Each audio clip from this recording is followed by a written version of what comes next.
Hey everyone, just a quick ask before we get into the newscast. If you really like Wake Up, I would love it if you gave us 5 stars on Spotify or Apple Podcasts and drop a quick comment there to let people know about this newscast. It would really help people discover us.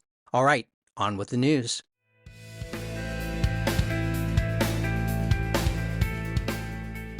Wake up, Raleigh. I'm Matt Peiken, and this is your local newscast for Wednesday, February 11th. Wake County's Democratic primary for district attorney is shaping up as a referendum on the leadership of outgoing DA Lauren Freeman and the future direction of criminal justice in North Carolina's largest county. Voters will choose between 3 Democrats, longtime prosecutor Melanie Shakita, former lawmaker Wiley Nickel, and police advisor Sharita Walton. With no Republican in the race, the primary will likely decide Freeman's successor. Key issues include staffing shortages, court delays, juvenile justice, police accountability, and criminal justice reform. Each candidate offers a distinct vision, and the race has drawn attention from local legal experts and reform advocates. You can read more about this race in Indie Week. For the first time, Raleigh will hold a city council primary to narrow crowded candidate fields ahead of the general election. The change comes as part of a broader overhaul of Raleigh's election system, which now uses even-year cycles, no runoffs, and staggered 4-year terms. Voters citywide will choose 2 candidates for 2 at-large seats, while District C voters will also select 1 candidate for their district seat. The primary is needed because more than twice the number of candidates filed for each race. Early voting starts Thursday and runs through February 28th. Read more about this in the News and Observer. A staff member at NC State University's LGBTQ Pride Center is no longer employed following an undercover video released by the conservative group Accuracy in Media. The group has targeted diversity, equity, and inclusion efforts at multiple UNC system schools following the Board of Governors' policy shift away from DEI initiatives.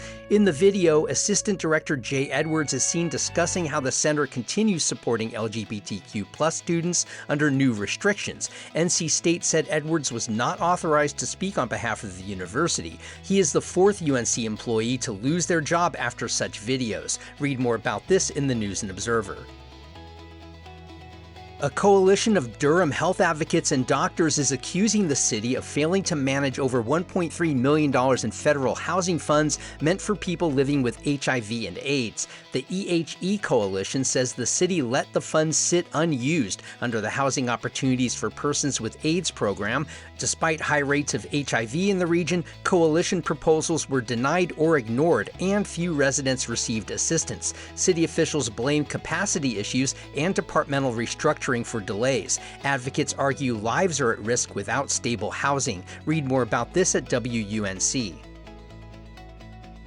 And researchers at NC State are trying to make it easier and cheaper to manufacture medicines made with living cells like insulin and newer GLP-1 drugs.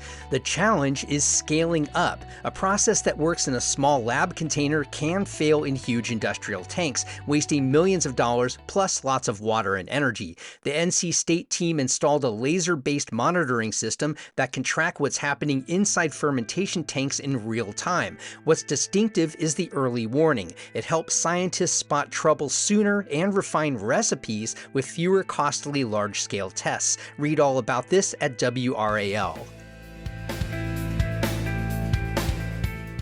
Our free newsletter is a quick local news digest, essentially this newscast in written form. Subscribe at wakeupral.transistor.fm. You can also find us on Facebook and Instagram at Wake Up Raleigh, and please share this podcast with your friends who care about this city. I'm Matt Peiken. Thanks so much for starting your weekdays with Wake Up Raleigh.